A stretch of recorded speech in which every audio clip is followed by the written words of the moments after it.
और अब war room गजा war room में ताज़ा तरीन अपडेट्स के साथ हाजिर हैं। सबसे पहले आपको बताएं, इसराइल की गजा पर बमबारी में चंद घंटों के दौरान मजीद 140 फलस्तीनियों का कत्ल कर दिया गया। गुज़श्ता शब 2 पनाहगुज़ीन कैंपों और घरों पर बमबारी में 140 फलस्तीनी शहीद और सैकड़ों जख्मी हुए। फलस्तीनी वजारत सेहत का कहना है कि शहीद फलस्तीनियों की तादाद 5300 हो गई है, जबकि जख्मी 18000 से बढ़ गए हैं। 24 घंटों के दौरान इसराइली बमबारी से अक़वाम मुत्तहिदा के पनाहगुज़ीन इदारे के 6 अरकान भी शहीद हो गए। अब तक एजेंसी के 35 अरकान जान से जा चुके हैं।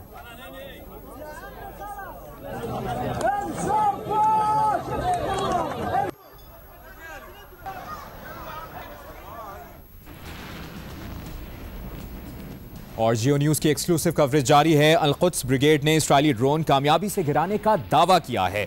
उधर लबनान इसराइल बॉर्डर पर इसराइल लबनान झड़पें भी जारी हैं। ताज़ा तरीन सूरत हाल जानते हैं नुमाइंदा जियो न्यूज अली इमरान सैयद वहां पर मौजूद हैं, उनसे अपडेट्स लेते हैं। जी अली। लबनान इसराइल बॉर्डर से जियो न्यूज़ की खुसूसी कवरेज जारी है। अभी जो इतलात आ रही हैं इस्लामी जिहाद का जो आर्म विंग है उनकी तरफ से कि उन्होंने इजरायली ड्रोन को हिट किया है और ड्रोन मार गिराया है। यानी ये कि जो लेवल्स हैं और जो रिस्पॉन्सेज हैं, भले से वो पैलेस्टीनियंस की तरफ से हों या इराक का रेजिस्टेंस ग्रुप के जिसने अमेरिकन बेसिस को शाम में निशाना बनाया है और इस हद तक आगे बढ़े हैं कि वो जॉर्डन के बॉर्डर पे जो अल्तान बेस है वहां तक उन्होंने हिट किया है। तो दायरे कार बढ़ रहे हैं। हुतीज जो है उन्होंने वार्निंग लगाई है, इसराइल को वार्न किया है कि वो उनके जहाज़ों को भी निशाना बना सकते थे। तो जो दायरे कार है वो बढ़ता हुआ महसूस हो रहा है।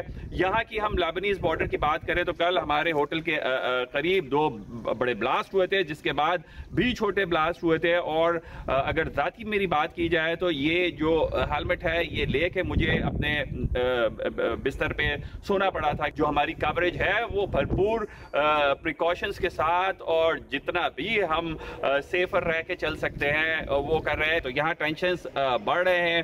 हिजबुल्लाह ने कल से लेके आज तक अपने 4 शुहदा के नाम जारी किए हैं जो कि इसराइल के साथ झड़पों में शहीद हुए हैं। बहुत बहुत शुक्रिया आपका अली इमरान सैयद, नुमाइंदा जियो न्यूज़।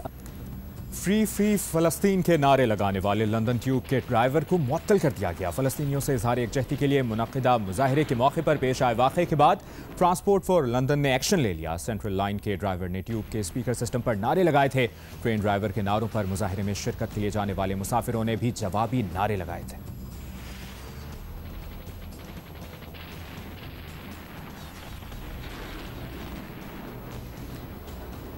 और अभी आपको बताएं, साबिक वज़ीर आज़म शहबाज शरीफ का कहना है कि फ़लस्तीन करबला का मंजर पेश कर रहा है, जहां पानी और खुराक बंद कर दिया गया है। बेगुनाह बच्चे, ख़वातीन और शहरी कातिलों के निर्गे में है। बढ़ती हुई बेहिसी और बेबसी दुनिया को संगीन नताइज की तरफ धकेल रही है। इंसानियत को बचाने में नाकामी दुनिया के अमन की नाकामी होगी। एक एक लम्हे की ताख़ीर बेगुनाहों की शहादतों की सूरत निकल रही है। शहबाज शरीफ ने मुतालबा किया कि इस्लामी दुनिया की क़यादत फ़लस्तीनियों की नस्लकुशी रुकवाने के लिए अपना किरदार अदा करे। मजलूमों का लहू बहाने से नाजायज़ रियासत का वजूद जायज़ नहीं होगा। जल्द इस मसले का हल ना निकला तो नाकाबिल तलाफ़ी नुकसान होगा। 7 अक्टूबर को हमास की इज़्ज़ुद्दीन अल-क़स्साम ब्रिगेड ने इसराइल के खिलाफ तूफ़ान अल-अक़सा ऑपरेशन कैसे किया, ये बता रहे हैं साथी एंकर मुबशिर हाशमी। सबसे पहले हम आपको आगाह करें इसके नक्शे के हवाले से। ये है इसराइल, ये है फ़लस्तीन, और अगर हम आपको मज़ीद एक्सप्लेन कर सकें तो ये है वो गज़ा जो कि पिछले काफ़ी अरसे तकरीबन 16 दिन से बमबारी शदीद की जा रही है इसराइल की जानिब से गज़ा पर।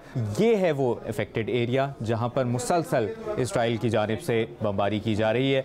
ये है वो मिस्र की रफ़ा क्रॉसिंग जो कि गज़ा से कनेक्टेड है। यहाँ से इमदादी सामान आगे जा रहा है और अभी तक पनाह गुज़ीनों के मामले पर काफ़ी कन्फ्यूजन का भी शिकार रहे कि पनाह गुज़ीन गज़ा से आ सकते हैं मिस्र या नहीं।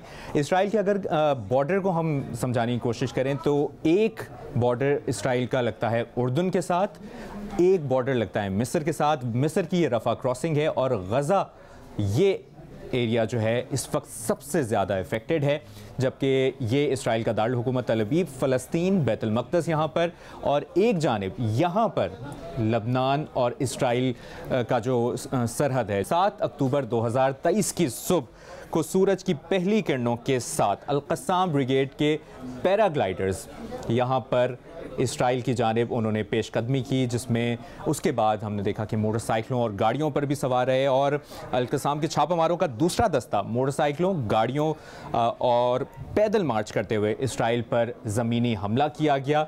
और इससे पहले पैराग्लाइडर्स जो हैं अल-क़स्साम ब्रिगेड के, उन्होंने इसराइली फ़ज़ा में तारीख़ खामोशी को तोड़ते हुए गज़ा की सरहद अबूर करके यहाँ से इसराइल में दाखिल हुए। इस दौरान गज़ा के गिर्द तकरीबन 60 किलोमीटर लंबी इसराइली हिफाजती बाड़ का वजूद अमलन मादूम हो गया था। इस हम बाड़ का जिक्र कर रहे हैं। यहाँ से अगर हम देखें तो फिर इसराइल की जानिब से बमबारी का शदीद सिलसिला शुरू हुआ और उसके बाद हमने देखा कि उनके पास जितने भी इक्विपमेंट्स हैं, चाहे वो टैंक्स हों, चाहे वो हेलीकॉप्टर्स हों, इन्होंने पेशकदमी की।